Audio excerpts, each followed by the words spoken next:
G'day folks, Rod here from More Art and the Learn to Paint Academy. Welcome. In this week's video, I've got a fantastic little painting for you, which is really getting back to basics. It's all about how to paint an Impressionist landscape in the south of France. And we're just going to use three major steps, three colors and three brushes. So it's ideal for beginners and those just getting started. Let me show you the photo reference.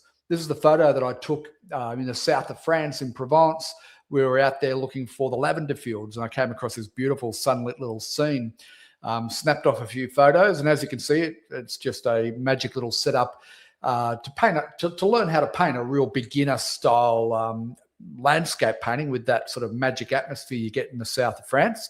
Now, because that's a panoramic, that's not going to suit the painting we're going to do.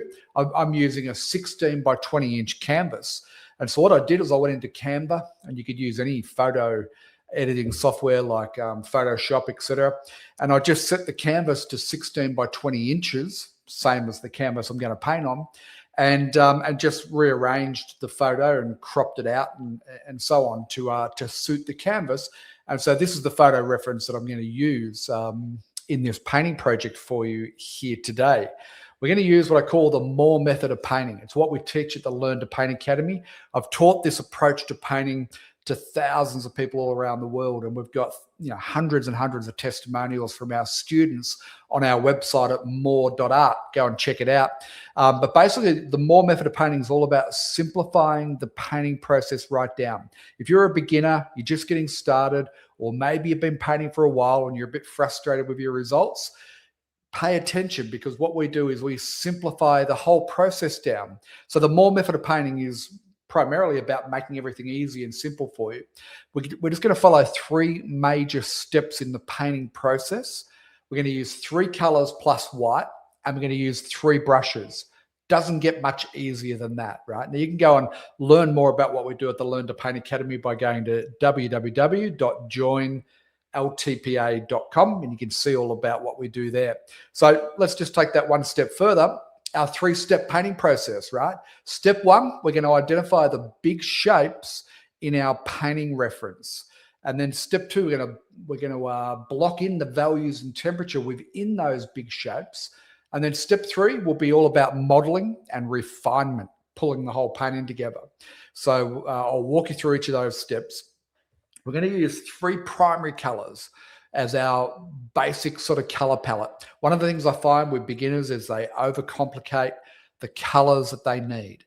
And they buy way too many colors, most of which are tertiary colors anyway. When they try and mix them together, they end up with muddy, dirty colors.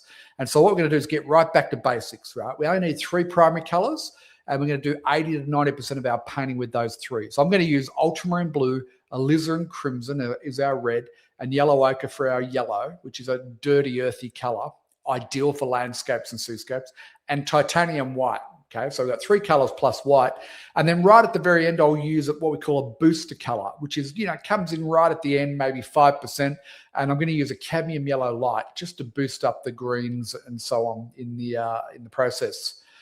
I'm going to use just a couple of brushes, right? This is our brush set that we have for the Learn to Paint Academy. I'm going to use these large flat brushes, primarily the small and the mid-sized flat brush and a script liner brush, right? So three brushes. I'm going to do the whole painting with that. You don't need a lot of brushes. This brush set covers you for a whole range of paintings, right? If you want to get a copy of our brushes, they are in limited supply, but you can go to more.art/brushes. So let's get underway with our painting here and see if we can't produce a nice little painting for you. As I said, step one is to identify the big shapes and to place them onto the canvas in the right place, right? So what I've identified is we've got that main tree, big dominant shape. Then we've got these trees to the right-hand side, which I'm currently just placing onto the canvas there. We've got the foreground hill, and we've got the foreground land mass, and we've got a background hill and a sky. So essentially we've got 3, 4, 5 main big shapes. Okay, now this is a really important step, because if we're going to paint trees, this is primarily two clusters of trees set in a landscape, right, with beautiful lighting.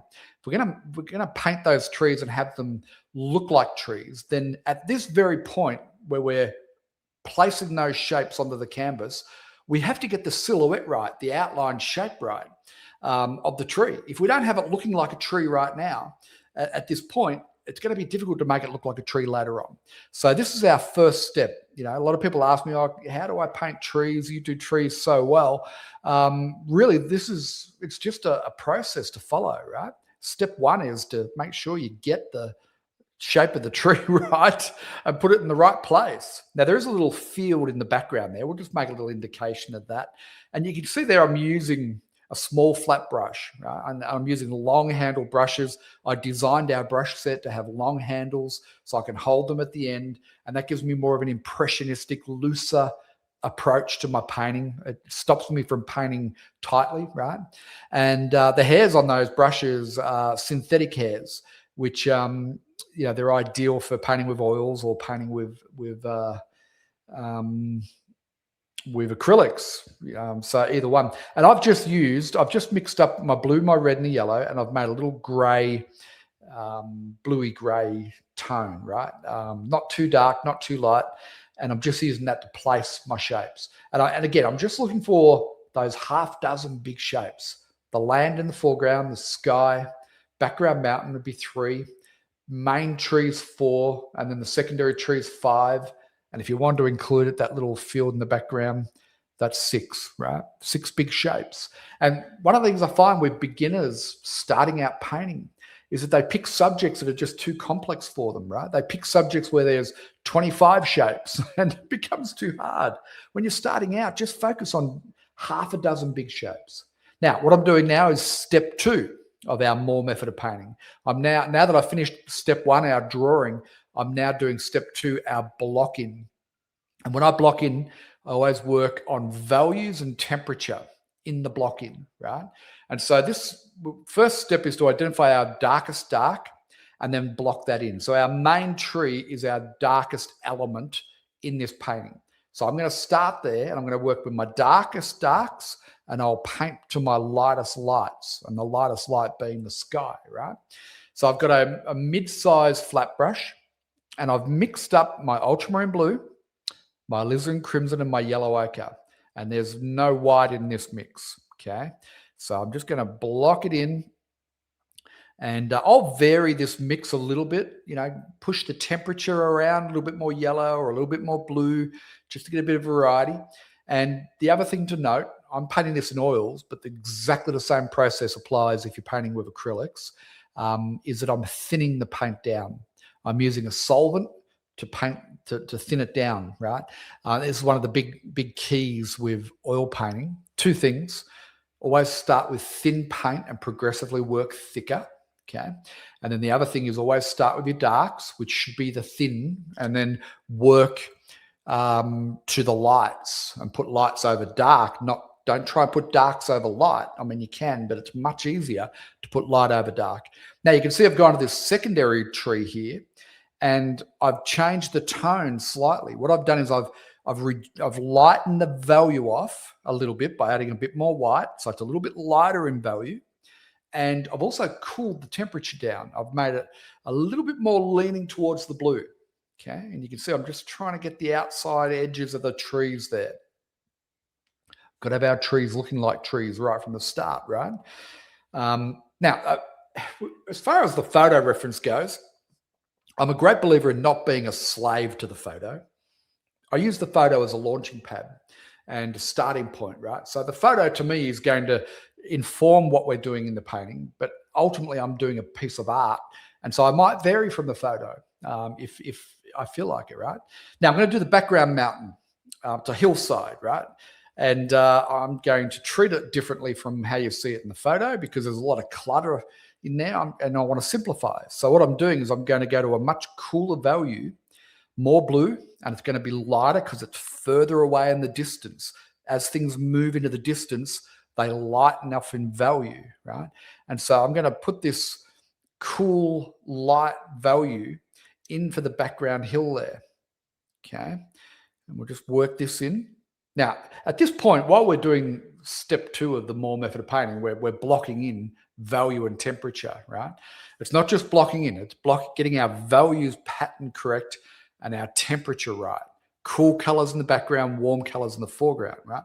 So at this point, while we're doing that, it can be a little bit unnerving for people who are just starting out painting, because some people call this the ugly stage, right? I don't personally like to think of it as being the ugly stage. It's really the setup for what's going to come later. And you can see there, I've jumped forward in the video, but I've blocked in that whole hill there and that field. And now I'm coming into the foreground. So I'm going to block in the foreground. I'm blocking in the earthy tone, right? So it's just alizarin crimson and yellow ochre. And I'm going to vary the mix up as I go. And you can see the paint's really thin. That's why it's run there. And I don't mind that at all. And I'm just overlapping into the shadow there. See that? I've just, rather than leave a hard line between the shadow and this earth tone, I'm overlapping it a little bit and breaking up that line, okay? So we'll block all this in. And then that will give us, the conclusion of our step number 3. Our step 2, our block in, and we'll move to step number 3. So far, everything I've done is pretty easy, right? It's I've identified the big shapes. There's about half a dozen. I've placed them onto the canvas correctly, okay? And notice I'm using the photo reference that is cropped at 16 by 20, because that's what my canvas size is. So I've placed my big shapes onto the canvas correctly. And I've just identified the darkest value, and I've worked off of that darkest value to my next darkest, and then to the background hill, which is the next darkest, right? And we're just progressively building up the painting.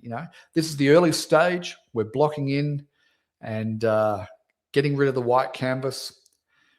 Okay, you can see there I haven't overly mixed my paint, the alizarin crimson and yellow ochre. You don't always need to mix it into one flat color. Leave some broken color in your mixes. Okay. And notice I'm treating this very loosely. Okay, I want to try and give a feel of like an impressionistic view, not necessarily the French Impressionists, but just an impression of it, a feeling of it, right? So I tend to paint a lot looser than a realism painter might.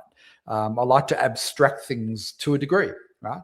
But I also stick with traditional principles. So what I'm doing now is I want to build the mass of this tree up, and I've already put my darks in. So now I'm building up a middle value, which is this green. Okay, so this green is ultramarine blue and yellow ochre primarily, little pinhead of the red in there. And I'm using this as, it's a lighter tone, but only slightly, right? So it's still it's mid-value to dark at this point, but I'll keep building it up because most of that tree is in shadow anyway, right? If you'll have a good look at that tree, it's mostly in shadow.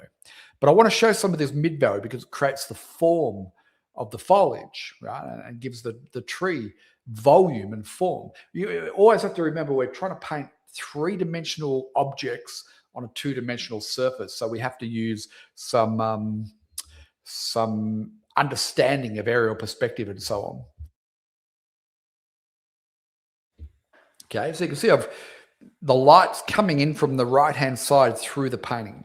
And so we want to try and build the form up on that right-hand side by putting in mid and light tones on that right-hand side, leaving the left-hand side and the underneath to be more in shadow. But what I will do though is I will remix that dark and I'll push it back up into the dark sides of the tree as well. Okay, so I've found over the years, 15 years of painting, that a lot of painting is just pushing darks against lights and lights against darks, and knowing how to just keep pushing them together till you get to a point where you do get that sense of form and dimension. So I'll quite happily mix my darks back up and work back up into the shadow side and the dark side, as you can see I'm doing right here, right? So there's no light hitting that side of the tree. Now you can see that in the photo reference. Look closely at the photo reference, the left-hand side, that's where it's pretty much the darkest, and the temperature is probably going to be the coolest as well. So that's exactly what I'm doing there, is just pushing that back in and up underneath some of the clumps of foliage as well, get that dark tone back in there. Sometimes if my blocking's a little bit thin, I have to come back in and darken up the darks a little bit. That's just painting, right? That's just all part of the process that we go through.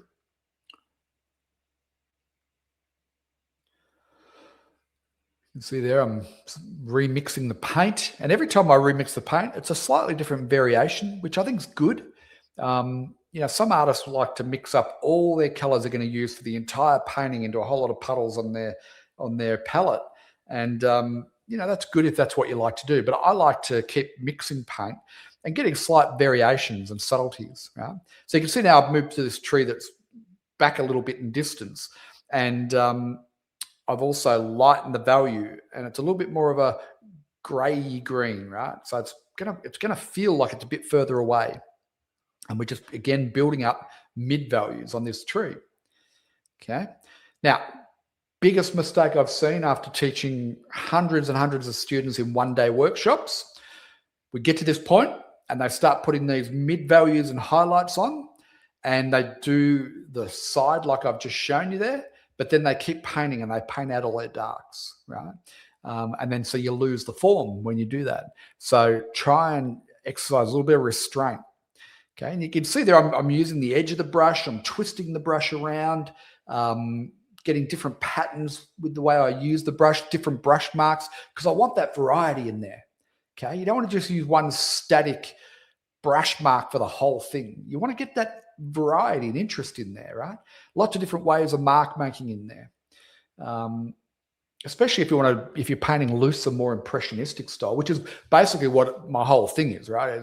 I love impressionistic sort of style, not necessarily the French impressionists. There were other impressionists, right?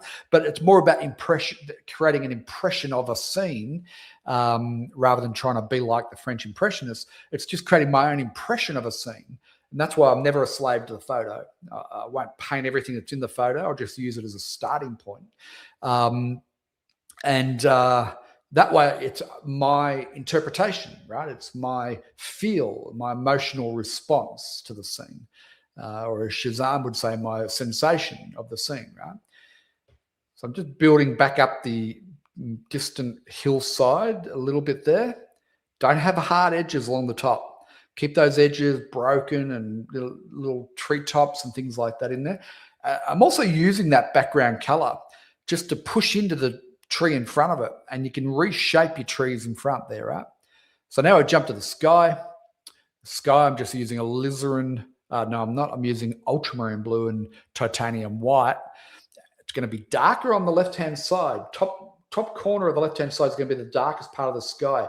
And as it moves to the right, it's going to get lighter. And as it moves towards the bottom right corner, it's going to be lighter still.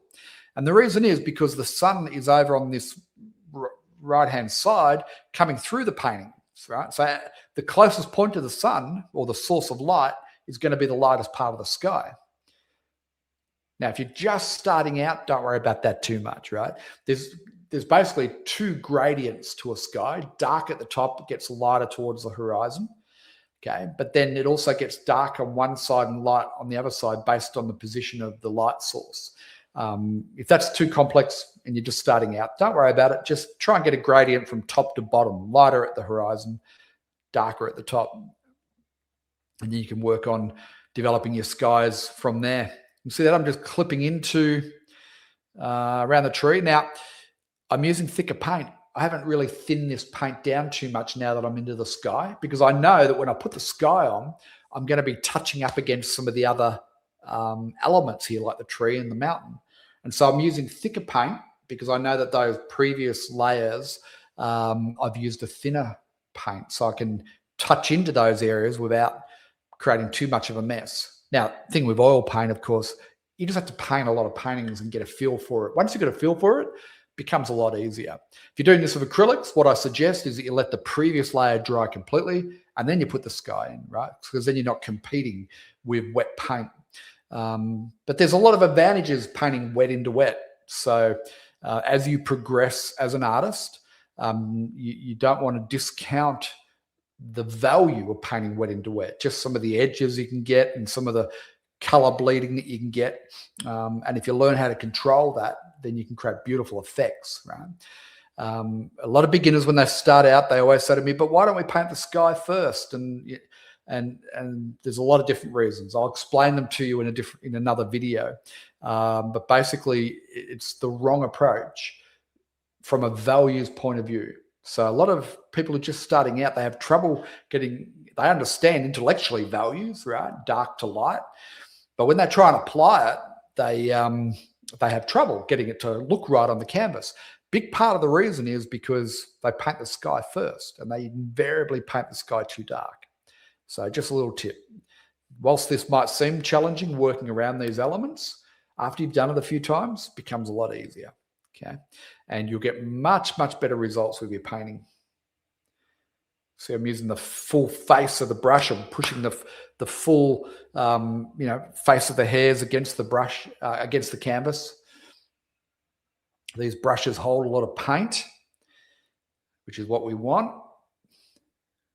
Sometimes I tap into the edges there. If I get a little bit of bleeding off of the green of the tree and it drags into the sky, I don't mind a little bit of that around the tree.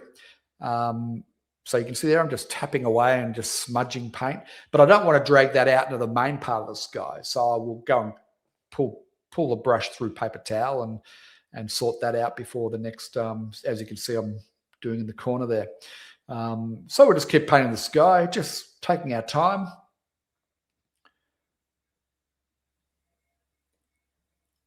It's a great opportunity to reshape these outer edges of your trees. So important. And to drop into some sky holes as well.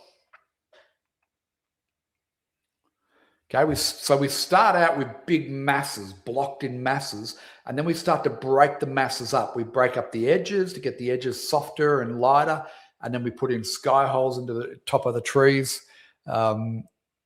As you can see in the photo reference, right? There are sky holes in the top of the trees there. So I'll just mix up the sky color, and just with the corner of the brush, I'll just tap in some of those sky holes. Now, the thing is, if one looks good, that doesn't mean do 100, right? Keep some restraint there. No matter how good it looks when you put one in, don't be tempted then to go and do a whole lot more, right? So often with painting, even though you might see it in the photo reference, often a painting, you can destroy a painting of a tree by putting too many sky holes in, because then you break up the value mass of the large portion of the tree. So just exercise some restraint in how you do it, and just a few is all you need, just a hint, right? And a few with the mountain coming through there. But, ultimately, we just want to indicate things. We don't want to overstate them too much, because the human mind fills in so much information. We just need to give it enough. It's almost like we're seeding their imagination, right? With just a little bit of information, just enough information. So we're making really good progress here.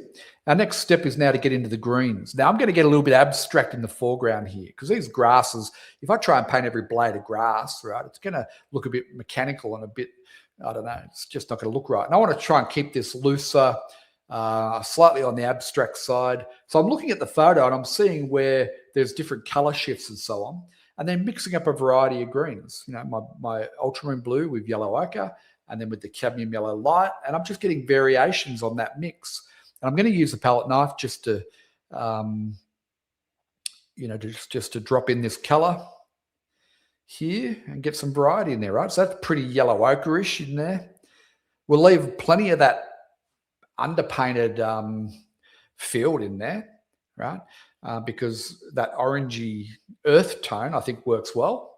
And you can see bits and pieces of reds coming through in the photo. Okay. Just varying the green here again. I've got ultramarine blue and cadmium light. Okay, you can see that's a kind of a classic sort of green. But we can get so much variety in our greens just with a couple of yellows and one blue. In our color mixing course in the Learn to Paint Academy, we've got a whole video there on how to mix different greens. You don't need to buy tube green, although I do. I buy Viridian, right? Viridian or phthalo. But I'm not using it in this particular painting because I want to try and keep the palette very limited. But in bigger paintings, more advanced paintings, I might use a little bit of Viridian in the foreground, but I never use it in the background at all, right? So you don't need Viridian. it's a really good punchy green that's hard to mix. So that's why I use it very sparingly, right? Or you could use phthalo green, which is a very powerful color. Be warned though, those two can overpower your painting pretty quickly. You can see I've switched to the brush now just to get some different techniques in there. And you can also see I've used the palette knife just to scratch in some scratches of grass and things like that. I just experiment and play around until I get it to a point where I think, yeah, that looks good. I don't want too much excitement happening in the field, because really the main interest here is the main tree, isn't it? So we don't want to have competing shapes. So I think when it comes to composition, we need to be mindful of the different compositional structures that work well. And the one I'm utilizing here is the big dominant shape, right? So that's a composition structure that we know from hundreds of years of painting, that if you have one big dominant shape, then that can be a really solid compositional device to use, right? And so this reference that I've got from the south of France is ideally set up for that. It has one big dominant shape in it, right? So because of that, I don't want to have too much happening in the foreground that's going to compete with that. So keep it understated rather than overworked. Okay. And again, I'm keeping it a little bit on the abstract, very, very loose, because that's just my preference. It might not be yours. If you want to approach it more like a realism, then you can do that, of course, as well. Ultimately, there's no right or wrong in painting. It's just whatever makes you happy, right? So just do what makes you happy. Ignore what people, if they criticize or tell you you've done it wrong, it's all, none of it matters. It's just what are you happy with as the artist, right? This is your expression, your creation for the world. So focusing on what brings you joy in painting. And for me, I like using the palette knife, right? I like that hit and miss effects, and I like to get in some sort of abstract marks, especially in foregrounds or in trees. And one thing to notice here is to notice how I've got a good mix here of warm temperatures in the foreground and cool temperatures in the sky and the background mountains and so on. So we've got that variety there of temperature. Right, and a lot of beginner landscape paintings that I've seen, they tend to miss out on having that variety in temperature. Okay, so and so they end up with everything being cool and blues and greens, which that's how the landscape can look, but it doesn't necessarily make for good painting. Right, good painting probably needs to have a nice balance between warms and cools. So try and push cools in. Now, what I'm doing here, I'm just putting in, it's not really in the photo reference, although if you look closely, you can see some tree trunks in there. But I'm just trying to put in some indication of some branches and tree trunks and so on into the painting. So I use the palette knife. I'll use a rigger brush to do this. I'll scratch in branches with the tip of the palette knife. This is just a dirty grey, warmish grey tone that I've mixed up. And if it's not quite right, I'll go back to the green and I'll just paint green around it and adjust it if I need to. Okay. So even though I'd already painted that area, it doesn't mean I can't just rework it just to make sure we keep the branches under control, the trunks.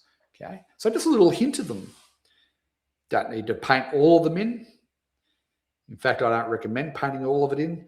And then I'll tap some of it out. I'll take some of the green that's already there, and I'll just tap out some of the branches if they're jumping forward too much, right? I don't want them to be dominating and jumping forward too much. So I'll take them out, or I'll use the edge of the knife there, and I'll use that to pull the paint around it in and just tighten up around the branches and the tree trunks.